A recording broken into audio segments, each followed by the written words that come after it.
Hello and welcome back to the Motorsport Baithak podcast. I'm your host Didi, and joining me today once again is my friend and your co-host Vedant. On this episode, we'll be talking about the upcoming F1 triple header. So, let's grab some chai, take our seats, ready our opinions, and dive right into the conversation. Hello Vedant, how have you been? And we're headed into the last F1 triple header of this season, so it should be an exciting 3 weeks coming up. Yeah, definitely. Three back-to-back races in three new tracks as such because we didn't race in Mexico or Brazil last year, and Qatar is obviously the very new track in Formula One. So it's going to be an exciting 3 weeks. Absolutely, and like you said, we haven't been to Mexico and Brazil last year, so the teams will be going through combing through the data that they had from the previous seasons, and they will be missing some development data in between that they will be trying to fill in the gaps in the simulator during the week before landing in Mexico for sure, and similarly for Brazil.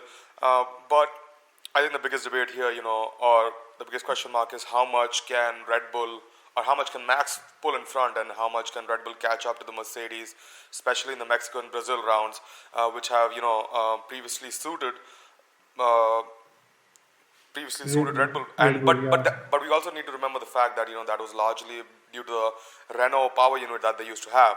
Now we saw that the Honda power unit, even in the previous years, we saw Pierre Gasly, do a drag race with Lewis Hamilton last time we were out in Brazil and win that drag race to the finish line on the last lap. But again, it will come down to the power unit and how it reacts. However, given the circuit characteristics, it would definitely seem that Red Bull should have the upper hand over the next two rounds, while Qatar remains a big unknown for all teams that are going there. Yeah, absolutely. As you said, given on past performance and the basic characteristics of the car itself, Red Bull are strong favorites for Mexico and Brazil, and especially I think Checo Perez in a very competitive car in form at his home track is going to be an exciting guy to watch. And then, of course, Qatar. I think Qatar is going to be a very tight fight because it's a strange track. It's not beneficial to either of the teams, and it's a new place. So it's going to be very exciting. Yeah, and I think I think qualifying will play a huge role in Qatar, but we'll come to that in a minute. Let's talk about Mexico and Brazil. Now, I think the one question that a lot of fans have on their mind is what happens in Mexico if Sergio Perez is leading the race and Max Verstappen is right behind him? Do Red Bull, ask Sergio Perez to give up that position, knowing that, this would be Sergio's probably the only chance he'll get in his career to win a home race? Will Max, be willing to uh, take part in that? Will Max, want to take a win like that and win the championship in such a way by disallowing his teammate from winning his home race? And what will be the behind-the-scenes talk on how will Sergio Perez approach this particular situation if it comes about? And Sergio Perez, I wouldn't say he's done well throughout the season, but obviously he's shown flashes of speed. We saw that last weekend. And going to the home race, we're all expecting the very best out of him, given the position that Red Bull is currently to. What are your thoughts on those particular issues that may arise or may not at all? Yeah, that's pretty interesting, and especially given the fact with what Mercedes always do with Valtteri Bottas and Lewis Hamilton. But I think Red Bull as a team function quite differently than Mercedes, and Max Verstappen as a driver would not, he does not need those positions as like in his mental state of mind right now as such. I don't know if I'm making sense or not, but I think Red Bull will allow Sergio Perez to go home and win that race if he's leading and Max is I second. Because that, if Max is second and Lewis is behind him, Max is still extending his championship lead, right? So, and that's all what they want. So, yeah. I mean, yeah, I guess you're the only person that I've heard from who's had that opinion, because even myself, I've shared the opinion that while Max may not, you know, why while Max may not be completely on board, given the situation, he'll take the win and he'll make a gesture like we've seen Michael Schumacher make in the past, or even Lewis Hamilton make in the past, and get his teammate on the podium on the top place. But I think Red Bull would ask Sergio Perez, and given how we've seen Sergio Perez race over the last few weeks, it would seem that Sergio Perez would play the team game and give up his maiden win if that were on stake. If Max could win, and if that meant that Red Bull could take both the constructors and the drivers' championship um, with a greater chance. So that is my opinion, but surely it's great to have someone who thinks differently. But yeah, it's an interesting question, and almost unlikely situation to happen. But I've seen this question float around in social media over the last few days, and it's been everywhere, and a lot of people have tried to address this particular question. I think the next question arises is the fact that what do Red Bull do when suppose they're going to the last round. So obviously we're thinking, beyond the triple header at this moment. But what do Red Bull do if they had to choose between winning the drivers' championship and winning the constructors' championship? And now I know there's one argument that the constructors' championship is what pays the bills. That's where the prize money is. There's no prize money for the drivers' championship. But for a team like Red Bull, the the prize money for the constructors championship is not the sole or the primary source of income or revenue, right? They have a lot of partners, they have a lot of deals, they have a lot of sponsors, and they sell a lot of products too. And we've seen a lot of individuals and teams benefit from these marketing decisions. So what do you think Red Bull will do if they find themselves in such a spot at the end of the season? Yeah, I mean, now that is a tricky Because one. what is on also on the other line, on the other hand, is Max might become like the youngest world champion. I don't know if he's passed the date yet, but that might be on stake too for Red Bull, because that is what the story has been behind Max Verstappen and Red Bull's partnership, that Red Bull want Max to be the youngest world championship with them, which is why the team is completely built around Max, and everything that has gone into developing Max over the last 6 years, 7 years.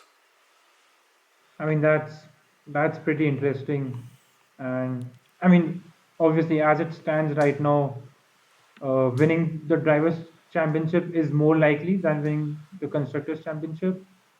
And I mean, if that's how it goes, obviously we can't help. Like nothing can be done about it. But I don't know. I mean, I I really don't like Christian Horner's decision making as such, right? And I mean, it's a weird bias I have against him, sort of. But yeah, I really don't know what they'll do, and I'm not ready to find out as such. I mean, I think they'll want Max to win the drivers' championship over the constructors' championship. I don't. Yes, they're developing their facility. They bring they'll be trying to produce their own engines from after the 2022 season. So obviously they need the cash, they need the injection, they need to spend that money. But I think they already have the cash in bank, and they're not struggling to keep the team afloat. So, Yeah, and that's I right. think they'll want to chase that record of getting Max that one, making Max the youngest world champion. If that still is the case, that's something I have to look up after this. But coming back to this triple header, Vedant, sprint race 3 in Brazil. What are your thoughts? The first couple of sprint races, I'm going to be honest, obviously there was a hype after the first one in Silverstone because of, Max overtook Hamilton on the very first corner and whatnot. But overall, I didn't really enjoy the sprint race. The Monza sprint race wasn't great either. But I think what happened consequently on those weekends after the sprint race is what has shaped uh, the view of the audience, of the F1 audience in regards to the sprint race. So what happened on the actual Sunday race is actually warped, at least in my opinion, or influenced the way people have seen the Saturday sprint race and why they have enjoyed it more over the course of the weekend. But by itself, I still don't think sprint races add a lot for me to the weekend, and I wouldn't be against them doing away with it at all next year. But we already know that Ross Brawn is planning at least 6 more sprint races next year, which we'll talk about in a minute. But what are your thoughts, Vedant? I mean, Brazil, we know it's a very, very exciting track in Sao Paulo. But I mean, see, Silverstone was a exciting circuit, and we had a decent, exciting sprint race. Monza, we knew that it would be difficult to overtake, and it would be a procession more or less, and that's what we had in the sprint race. Obviously, the Grand Prix was a completely different thing. And coming to, Interlagos, it's a very exciting track. The first couple of corners and the infield section, it's pretty exciting. So I think it can produce something like Silverstone, where we have some overtakes, like a good handful of overtakes in the first few laps, and then it becomes a procession, more or less. But I mean, yeah, that's my opinion. But more interestingly, both the sprint races had Verstappen and Hamilton colliding in the Grand Prix. So will that be the case this in Brazil as well? That's I the mean, question. we've had two or three things happen so far. In the first sprint race, Hamilton and Verstappen collided. Verstappen was out of the race. In the second time, Verstappen and Hamilton collided. Both of them were out of the race. Yeah. So there's one more possibility left. I'm not going to say it out loud, but I'm pretty sure it's very well implied there. But it's going to be a crazy triple header for these teams. For all the people working, six time zones and almost 12,000 kilometers difference between Brazil and Qatar, and they'll be flying all over the world basically. It's going to be just nuts on them. And Formula One has always been bad about managing. I wouldn't say managing people, but managing people's health, mental and physical. And we've had, we've heard. Views coming from both sides of the table, I guess. France Tost came out earlier and said when F1 was talking about 25 races that if you can't do it, then you don't deserve to be in the sport. Whereas we've heard team principals like Toto Wolff and Christian Horner talk about how F1 is really stretching the people who are working in this industry to their absolute maximum, and it's not helping the teams or the sport itself. So obviously there are two opposing views, but yeah, it's going to be a very, very stressful weekend. So, it'll be definitely testing the operational efficiency, or, how operational robustness of all the teams over the course of these 3 weekends. And it'll be interesting to see how they perform, in the garage, on the racetrack, and everywhere else. Especially, I think, we're coming down to, I think most of the development battle has ended, and it's just about what happens on track now.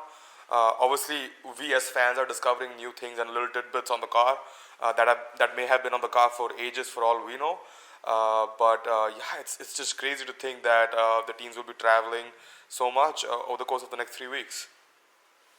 Yeah, I mean, when the triple header or the double header is in a single continent, or in a single time zone as such, it's still believable and it's still supportable. But I think Brazil and Qatar are too, like, there's no place in a good F1 calendar to have these two races back to back as such, right? Yeah, I mean, yeah, especially in a triple header. And we also have to remember the Exactly. fact that, after this triple header, you only have 1 week off, and after that, we are back for a double header to end the season.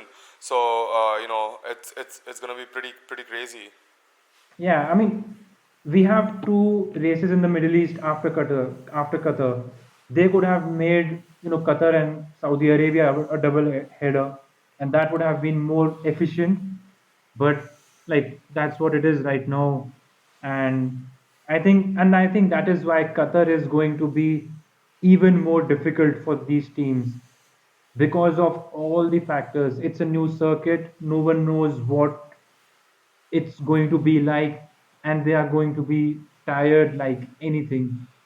And I So I wonder how mean, much and the jet lag simulator and work everything, will the drivers be able to because I don't think the drivers will be able to do a lot of simulator work because even if they fly back to the factory from Brazil on a Sunday night, they'll only be there maybe Monday, Tuesday, and maybe Wednesday, and then they have to fly to Qatar Wednesday night, Thursday morning, or something like that. So it's not like they'll be able to get a lot of simulator time in right before the Qatar weekend when you have such unknowns. So it's going to be challenging for everyone for sure. And Exactly. it doesn't end there. They'll have to come back to base to the UK after Qatar is over, and then travel all the way back again to the Middle East uh, with within a span of 8 to 10 days. So it's gonna be nuts the next month and a half for all of these people. But let's talk about 2022 sprint races. So Rosborn says at least 6 sprint races planned in 2022 with the possibility, and this is the big if, with the possibility of a third points instead of just 3 to 1 points like they're awarding now. So third points would be starting at maybe 8 or 9 points for whoever finishes first, and then uh, coming down like that to maybe the sixth, seventh, or eighth position. What are your thoughts on that? I think we've already talked about this before, um, and we shared our views on the sprint race, and we did a whole segment on that. But what are your thoughts on possibly providing such a large number of points in the sprint race? Obviously, the sprint race itself, at least according to F1, has brought in a lot of audience. It has also brought in a new sponsor in Crypto.com. So it's bringing in a lot of money.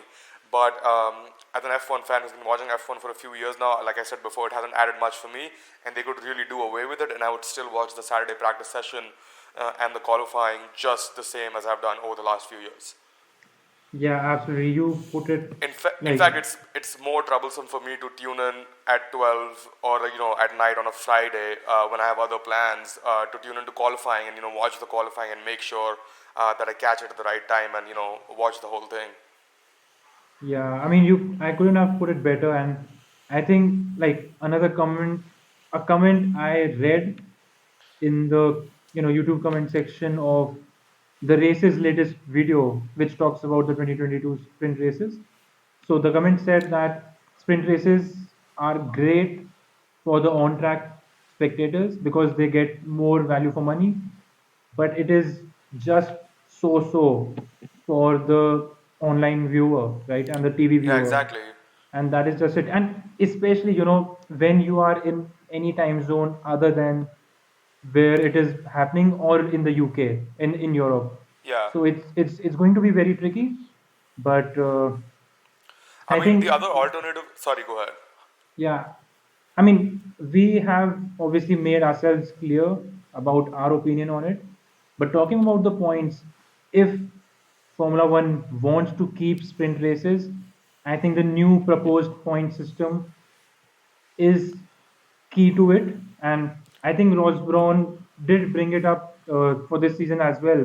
Yeah. But since it was a trial, 3 trial races, so then they didn't do that. But yeah, giving out points to at least fifth or sixth place drivers as well is going to be very important, because that's when, the motivation and the I mean, yeah, it would incentive have comes made in.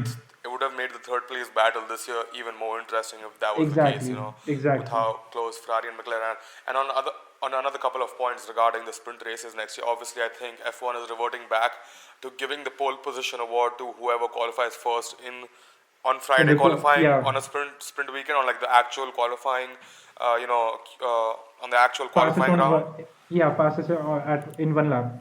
Yeah, fastest during one lap. But yeah, I think there was something else, but I'm forgetting about the sprint races right now. But we'll come back to that again. I'm pretty sure like a Yeah, thousand times before the start of the next season. yeah. Another news after the previous weekend was after the quota weekend was that the Andretti Sauber deal was off. As an F1 fan, as someone who wants to see a lot of crossover between American and European motorsport, that was definitely a little disheartening for me. I was really looking forward to Andretti getting into F1, getting a huge American name and having more American fans get involved with the sport as a result of that. But I don't see that happening anymore. With all the news coming out, I haven't heard any reasons as to why the deal was off. But I don't know if you have any answers for that, Vedant. Yeah, I think the race did bring out an article and a video.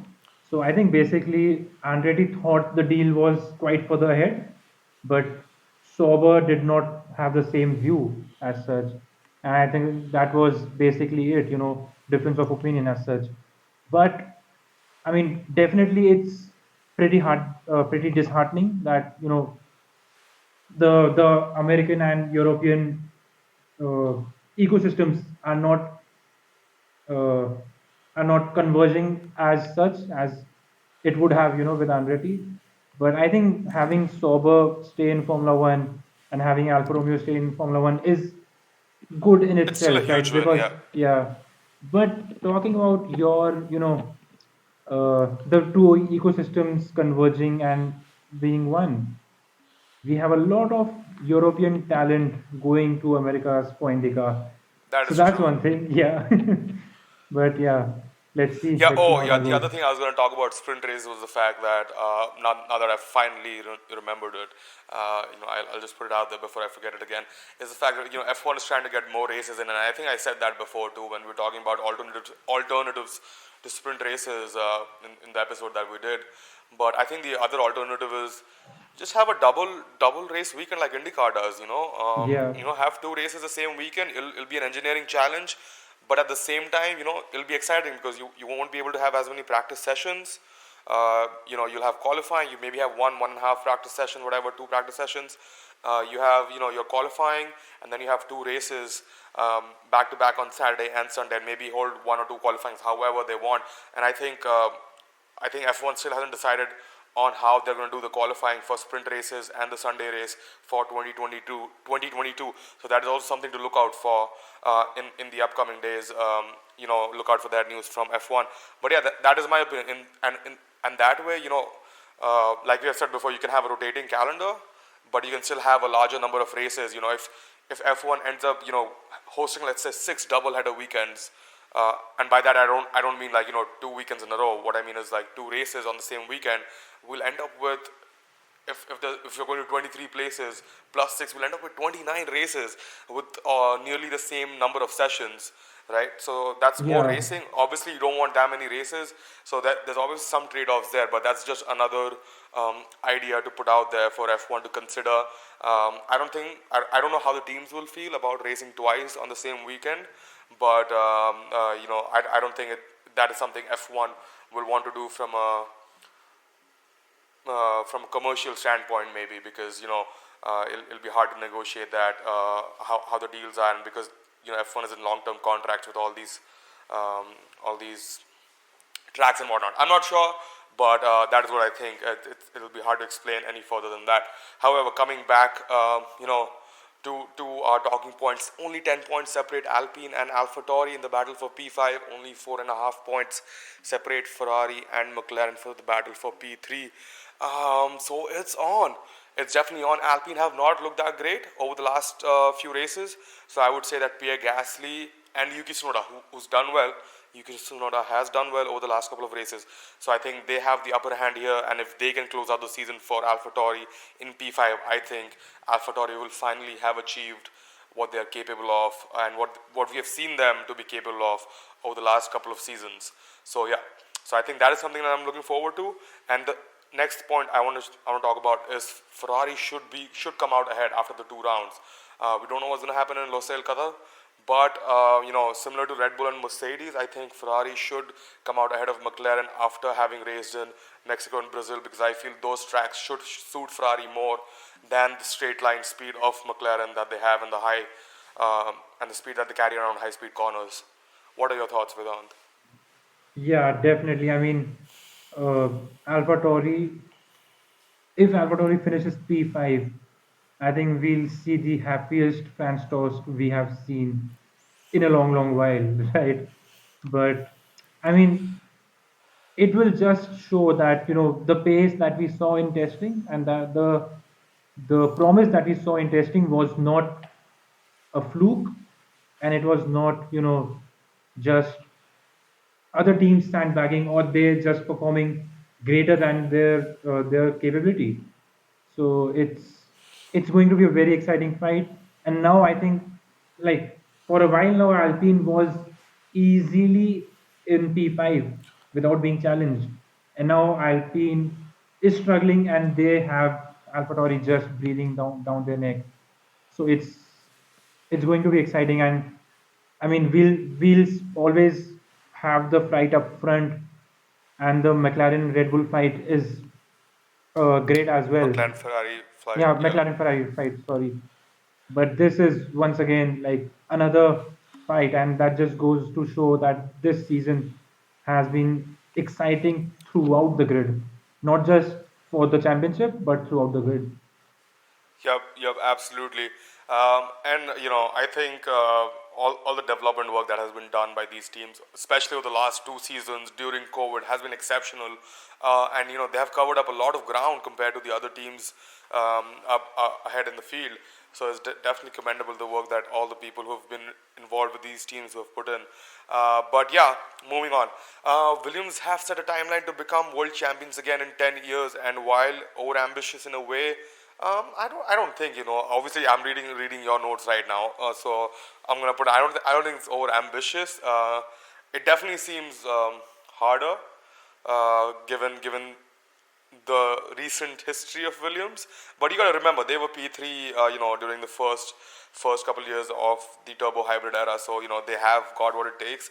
It's just that Jos Capito has to rebuild the team to get it there, and we've seen McLaren turn it around. So there's no reason that Williams shouldn't be able to. It's just that they might be starting a little more further behind, than McLaren did a couple years ago.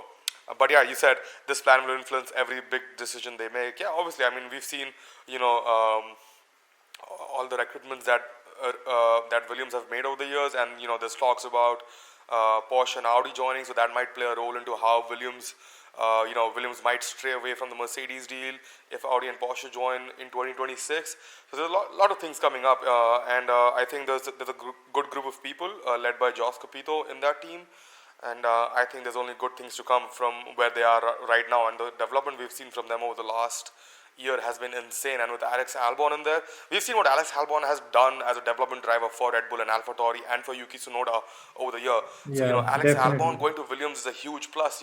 It's even bigger than what people are thinking from a development point of view. And I think it's going to be a huge advantage for Williams over in even what I was going to say over Alfa Romeo, who are going to have Valtteri Bottas coming in from Mercedes, but joining a team with a different PU, joining a team with a slightly different car philosophy. Whereas I feel like Williams is much closer match to what Alex Albon has been working with at AlphaTauri.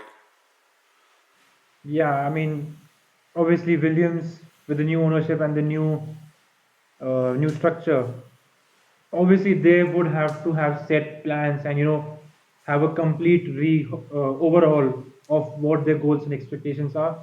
And I think a 10-year plan is quite right at this stage. But I mean, I wrote over ambitious because they are not dead last, but they are basically what, P8 only. Yep, And yep. to jump from P8 to winning the world championship, you can catch, yeah, like you can catch the leaders all you want, but making that final step and winning that championship is always going to take a lot more, right? I So mean, I yeah, mean fair that enough. that was my thinking about writing over ambitious, but then again, with the new regulations next season and the new engine regulations in 2026, anything is possible. And yeah, I mean, with the new ownership, let's see how things go. Absolutely, and talking about new ownership, Porsche's new motorsport boss said that the factors required for the manufacturer to join Formula One are coming true, but it cannot wait too long to make its final decision. So, which is exciting, keeps us exciting, keeps us wanting to hear from Porsche, and so we'll be, looking out for news from them on this particular agenda. But before that, one thing that we forgot to put in the notes, Vedant, there have been news or there have been talks that the 2022 car, the new regulations car, may not be. First it's going to be a couple seconds slower, and then I think Pat Simons was it who came out and said it's going to be a half a second slower than a 2021 generation car. Yeah. But now there's rumors that it might not be slower than the current car at all. It Yeah. might make all the performance gains that F1 tried FIA tried to make it lose by making those changes in the regulation, and that just again goes to show the quality of engineers that are working in Formula One currently, and how and the talent pool that we have in F1 and what they're capable of, and I'm all for it. I want to see cars go faster and faster every year, and if that's what people can do, keeping safety in mind, I'm all for it. Yeah, definitely. I mean, see, it's two different things, right? Because the primary purpose of these cars was to Be able to increase follow each racing. other. Yeah, and that led to reduction in the speed because of the new aero rules. Aerodynamic changes, yeah, Yeah, exactly. but since we have the new the underbody aero rules now, I'm forgetting the name, but like the new philosophy of rules, I think, and the new tires, that is what's making up on the lost time, and the cars will be as fast as they are right now, and they'll race better. So it's a Hopefully, win-win. It's yeah, hopefully, hopefully, yeah, yeah. but it's a win-win for all of us. I mean, even if they race as well as they are now currently in the 2021 season, I'll be happy to keep that for a couple more years, and then Yeah, make a I step forward. mean, see, But the 20 hopefully, Formula 2021. One. Sorry, go Yeah, ahead. sorry, the 2021 season is, for me, it's an outlier because it's the end of an era, and like all eras, by the end the leaders don't gain too much and the followers start gaining more and more, right? Yeah. So like the followers start closing up more and more. Yep. Yep. Absolutely. So I think that's what it is. And next season the difference would be like more as such, but then again, if they keep racing better, it won't make such a Yeah, dramatic scene. hopefully, I don't know if it's a simplification of the rules, for the engineers or what it is, or how much, people have come out and said that engineers might not be able to tweak the designs as much, or, there might be a convergence in design, whereas some people have said, oh no, there's still enough room to come Yeah, out with, original designs for the entire car. So we'll see what happens. I'm not gonna, I'm not gonna be biased towards anything. I'm not gonna, um, assume any end results before it actually happens before the preseason testing next year. But yeah, definitely a good 3 weeks to look forward to. Now, one last question for you, Vedant, and I'm going to ask you this probably every race weekend until the very final race. One last question. One last question. The youngest ever F1 world champion or an 8-time world champion? What do you want? It's not about what you expect will happen. What do yeah, you yeah, want? yeah. I know. I mean, it's very difficult, Even though I'm supporting Max Verstappen in a way, like yeah, I am supporting Max Verstappen, but then again, an eight-time world champion is going to be a legendary feat. And see, two seven-time world champions is phenomenal, but one eight-time world champion is going to be legendary. And I don't know. I mean, like, while I want a Max to win, I'll still be happy if Lewis wins, and this stat appears. So yeah, Right, you have another 4 weeks to make up your mind yeah, about this particular question, but I'll keep asking. But yeah, thank you again, Vedant, for joining me today once again to talk about Formula One. It was great chatting with you, and thank you to the listeners for making your way through to the end of this podcast. And hopefully, you're having a great Formula One season 2. And let's just try and enjoy it, and we'll catch you on the next one. Thank you once again for joining us.